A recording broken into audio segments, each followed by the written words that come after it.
Hello, hello, y'all. How's it going?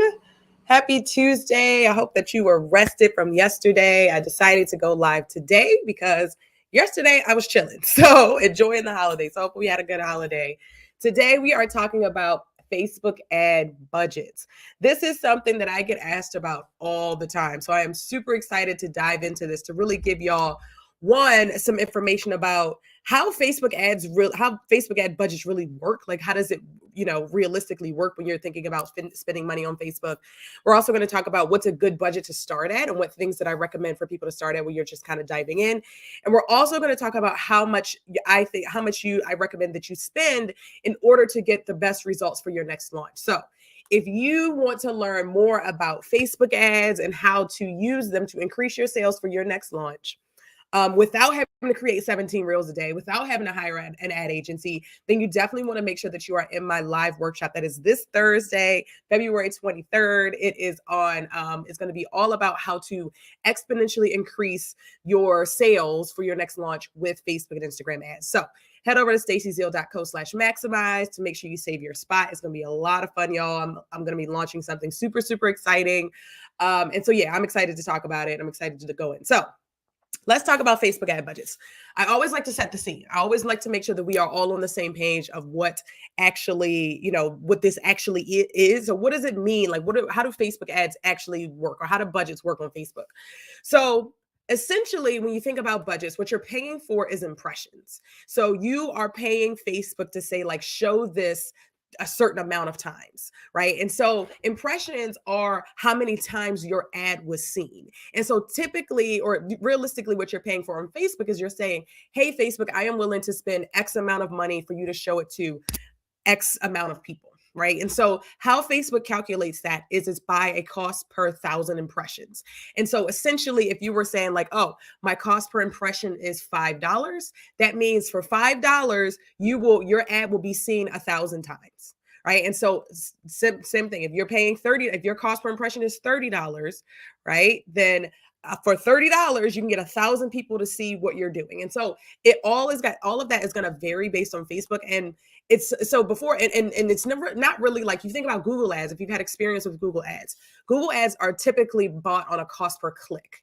And so the difference between a cost per impression like Facebook and Instagram is charging you for versus a cost per click is that Google is actually charging you when somebody clicks on the actual ad, right? It's not charging you just really to show it to people. Google is charging you to have when somebody clicks on it. Facebook is saying like, I am showing it to 1,000 people for X cost, right? And so again, if your cost per impression is $5, Facebook's going to say, okay, I'm going to show this 1,000 times for $5, right? And so that helps you to start to understand how is it actually working, and really like what does your cost per impression is going to depend on a few different things. And so your cost per impression on Facebook, it's going to depend widely and mostly on the competition for that audience at that time, right? Because if you think about Facebook as the costs vary seasonally. And a lot of times that cost varying seasonally is basically just means that more people are competing for the audience that you've set forth. So if you're in Facebook and you're saying, I want to show it to these people, and another brand is saying they want to show it to those same people, you're competing against each other. And so that drives the cost up. And also the costs also change seasonally. So if you think about buying ads during Black Friday, on Cyber Monday, during the holiday time in general, once you get to Q4, you start to see your ad costs skyrocket. Why? It's because more people are entering into the auction. More people are saying, hey, I want to pay to get in front of these people, right? And so, also things that factor into that. There are other, kinds of things that factors into this, and things that factor into like, the objectives you pick. So for example, if you're running a sales campaign, that is going to cost you more money than to run, say, example, a lead generation campaign, right? Because Facebook is giving you, is showing it to people with higher purchase intent. But if you think about like boosting posts, for example, which are just the cheapest way to advertise on Facebook, it gives you, it's the cheapest time. It's also a waste of money, which I don't recommend. But essentially, it's cheap because all it's doing is telling Facebook to show it to people who are going to like, comment, and share. And that's very much the lowest thing that you can do on Facebook is to like, comment, and share something, right? So that's very cheap. But if you think about a sales campaign, for example, that means that you have to get this user to leave Facebook, go to your store and complete that checkout process. So Facebook is going to charge you more to take people off your platform, right? But at the end of the day, really, like, the costs, like, the costs are going to be the costs are going to be the costs, right? Like, Facebook is in control of the costs. There isn't a whole lot that we can do to say, hey, Facebook, can you lower these ad costs, right? Ad costs are going to go up every year, just like organic reach drops every year. So, the cost shouldn't really, the how Facebook does bidding isn't something that really should deter you. I wanted to give you that foundation so that you understand that when you are giving Facebook money, you're paying Facebook to show it to 1,000 people at X cost, right? And so, what is a good budget to start with? So what I recommend for people is I recommend people start at a minimum of $15 a day, which works out to be, so you can say around $500 a month, right? And so the reason I say that is because, again, you're paying for 1,000 impressions. And so if you think about, $5 a day is something that people recommend. I think that that's entirely too low. I think that, one, it makes you move a lot slower, and you don't actually get to, you don't move as fast, you don't get as much visibility, you don't get as many numbers. But when you think about $15 a day, for example, if you're paying $5 for 1,000 impressions, that means that if you're spending $5 a day, your ad is only getting seen 1,000 times. There are 2.9 billion monthly active users on this app, and multiple people are going to need to see things multiple times in order for them to actually take action, right? Facebook is going to show your ad to people multiple times. So that factors all into that cost per impressions. And if you think about $5 a day is just way too low. You're going to move a lot slower. You're not going to get as much you're not going to get as much reach. You're going to have to watch your ads a lot closer because they're spending so little. And so also, if you think about the higher you spend, Facebook also puts you into a tier with other advertisers. So for example, somebody spending $5 a day on Facebook ads is not going to compete with someone who's spending $500 a day, right? That $500 a day person, they're going to be competing for a completely different subset of customers, right? So it's not only about, really, when you think about if you're spending $5 a day, it's not only about, the amount of reach you're going to get, but it's also about the quality of person that you're going to get, or the quality of the action that person is likely going to take. So for example, as I mentioned, boosting posts, right? If you're not spending a lot of money and you're just trying to, say, like, I just want to spend $5 a day boosting my posts, all you're going to get is people who are like, commenting, and sharing. You're not going to get people who've shown Facebook that they are willing to take a higher action, right? They're willing to actually go to a sales page and check out. They're willing to actually go to a webinar and sign up for it, right? These kinds of actions that people take, Facebook is always documenting, and that factors in with the cost, right? And so if you're spending too little, you're fighting for the bottom, right? And we think about this, you could think about this more, and think about your pricing in general, right? Like if you're fighting $5 products, right? You're marketing a $5 product to a $5 audience, right? People who are willing to spend $5 on that particular item. But if you're thinking about, if you are trying to compete for someone who's willing to spend $1,000 for a product, right? That's a different person. They have different buying behaviors. They have different habits on Facebook.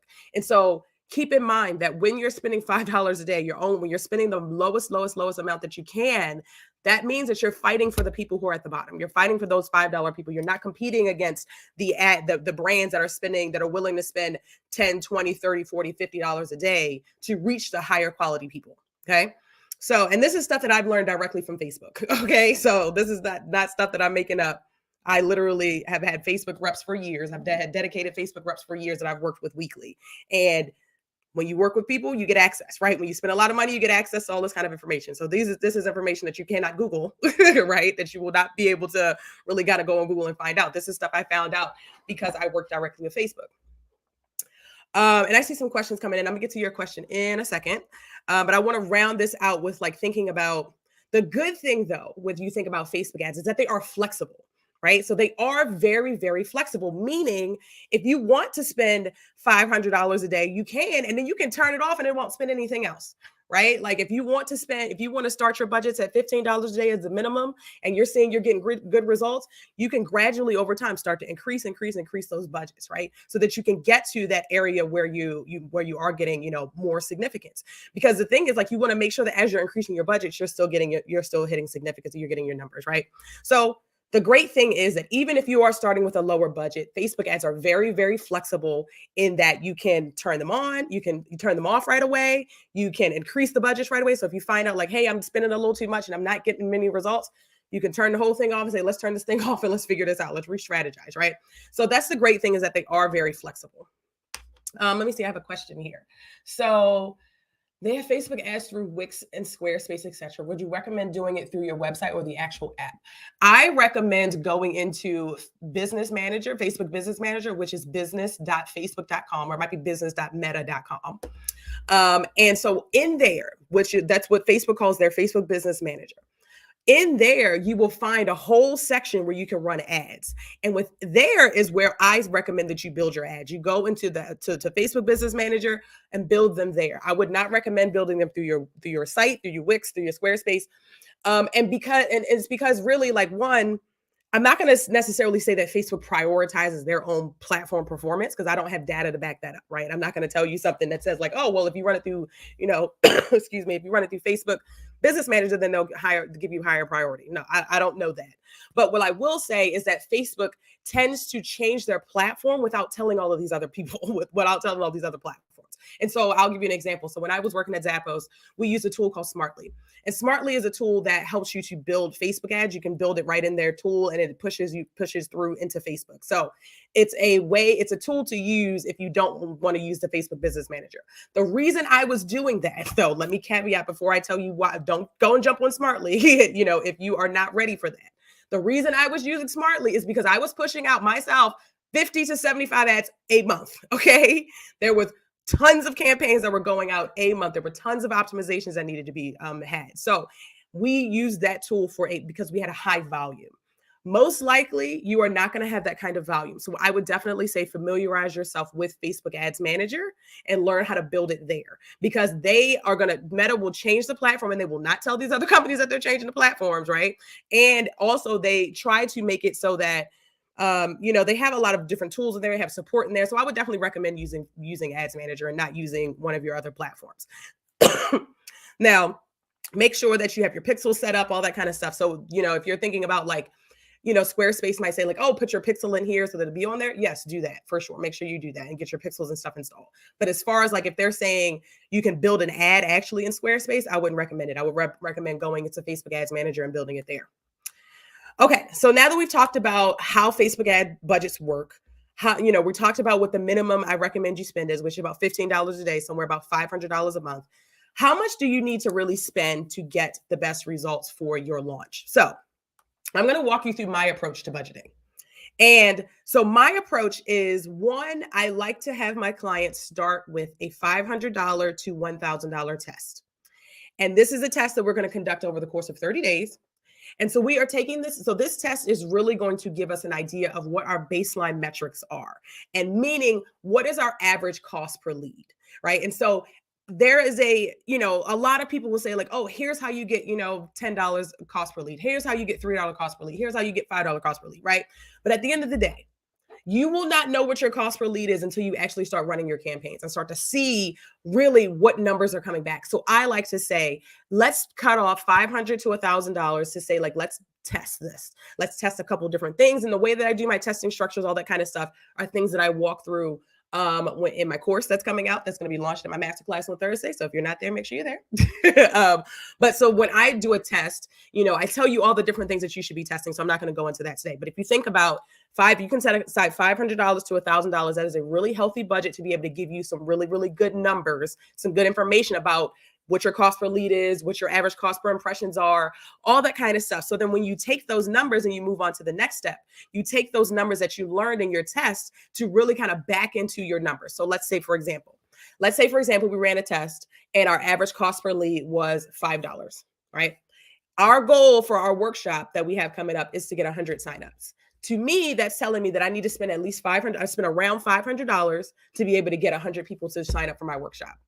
Right? That's how you back into your numbers. That's how you back into it strategically, right? I could just throw a budget and a number at you to say like, oh, if you spend $5,000 on your next launch, then that's really gonna, blow out that's really gonna get you the maximum numbers, right? But at the same time, you might only have to spend $1,000. You may only have to spend $500, because if you're saying like, hey, I know that my conversion rate is 50%, and if I get 100 people in my workshop, and if I get 100 people in my webinar, then 50 of them are going to convert. If your course is $100 and you get 50 people to get into your $100 course, that's $5,000, right? So that $500 that you just spent, is really chump change in comparison to what you can make on the back end. So that's why it's important to one understand what does to one do that test, that $500 to $1,000 test in advance of your work, in advance of your launch, right? If you have a launch coming up, let's say in May, you want to start testing around March so that you can start to really have that 60-day runway to say, like, what is this first 30 days telling me? And then once you get that test, once you get those information, once you get that baseline number saying like, hey, my average lead is $5, my average cost per lead is $5. And like, hey, I'll budget at least $500 so I can get 100 people in my workshop. Then that's when the fun starts, because you start to optimize and figure out, like, what can I do to lower this cost per lead, right? Because if I'm budgeting, if my cost per lead is $5, how do I get my cost per lead down to $3? Right? Because if I get my cost per lead down to $3, then that maximizes my budget. That means I can get way more people into my workshop than if I was paying $5 cost per lead. Right. And so that's how I help my clients to really back into budgets. And because, again, like, because the thing is, like, if you really want to say, like, I need to get 500 people in my, workshop to hit your numbers, to hit your goal number, and your cost per lead is $5, right? Then you're going to need to spend more than $500 to get that amount of people in there. Right. And so it's all about really understanding your numbers. It's all about figuring out, like, what does my initial test kind of tell me? What does that first $500 to $1,000 really kind of tell me? And then taking those numbers and using that to guide how much you're going to spend for your upcoming launch. That's why it's important to start in enough time, to start early, start running your ads early so that you can get these numbers. So that way, when you get to launch mode, you can say, hey, I've done the work over these last 45 days to get my cost per lead from $5 to $2. Now I can really blow out my budget. Now I can really maximize and increase my budget because I'm closer to my launch, and my numbers are very efficient, and I can get more people in there, right? So timing is important, with budgets. Seasonality is important with budgets. But I think that if you are looking to spend around, minimum $500, to around $1,000 a month, over the course of a few months, then that's a great budget for you to be able to really, really blow out your launch. And again, your conversion rates. If you know that when you get 100 people to show up to your workshop, that 50 of them are going to convert, that's going to help you to understand how much you want to spend on your ads, right? Because then you're saying, like, my conversion rate, is about 50%. If my conversion rate holds steady, then I should really, really make a significant amount of money on the back end. I should really, really get a significant return on the money that I've spent on ads. So if you want to learn more, if you've decided really, and you're thinking about, Facebook ads are definitely something I want to do this year, $500 minimum to $1,000 a month sounds very, very doable. Sounds very, very, excuse me. If you're thinking like $500 to $1,000 a month sounds very doable for you, and you really, really want to understand the strategy behind getting these efficient costs for leads, making sure that you're creating ads that are very efficient and that are standing out from the timeline, I definitely invite you to join me in my masterclass on this Thursday. Head over to stacyzeal.co/maximize. I'm going to make sure I post the link under here. And if y'all have any questions, please let me know. Let me know that you're watching the replay. And I'm happy to jump in and answer any questions that y'all have. But that's what I got for y'all today. If you are ready to get off the organic hamster wheel and you're ready to figure out how you can maximize what you're doing, what you're already doing on social, and taking it to the next level with ads, and I definitely want to see you on Thursday for that live workshop. Again, stacyzeal.co/maximize. I will see y'all there. Bye.